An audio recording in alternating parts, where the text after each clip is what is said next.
Okay, నేను ఒక point అడుగుతాను సార్. Please please. అసలు ఈ కాంగ్రెస్ పార్టీ వాళ్ళు ఎప్పుడైనా మంచి పని చేశారా? ఒక పాయింట్ నేను అడుగుతాను. ఈ ప్రశ్నలు అడిగితే నా మీద వాళ్ళ కోపం రావచ్చు.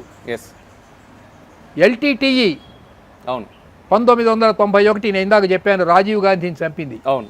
ఆ అమ్మాయి పేరేదో ఉంది, మర్చిపోయాను. వాళ్ళు ఎవరు? డిఎంకే వాళ్ళు ఓకే, కదా. అవును అప్పుడు డిఎంకే గవర్నమెంట్ కూడా అది డిస్మిస్ చేశారు, ఏదో పొలిటికల్ హిస్టరీ అంతా నడిచింది. అవును. తన భర్తను చంపిన డిఎంకే పార్టీతో సోనియా గాంధీ ఎట్లా చేతులు కలిపింది?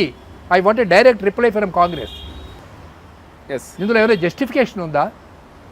She knows fully well that DMK supported LTTE okay. And Rajiv Gandhi a great man, I like him so much. Okay. Rajiv Gandhi చాలా మంచివాడు. కాంగ్రెస్లో మీకు నచ్చిన నేతలు కూడా ఉన్నారు? ఎందుకు లేరు, ఉంటారు. ఓకే, అన్ని పార్టీల్లోనూ నేతలు ఉంటారు, పీతలు ఉంటారు. Very nice, super. ఎస్, అన్ని పార్టీల్లోనూ ఉంటారు. అన్ని పార్టీలో ఉంటారు.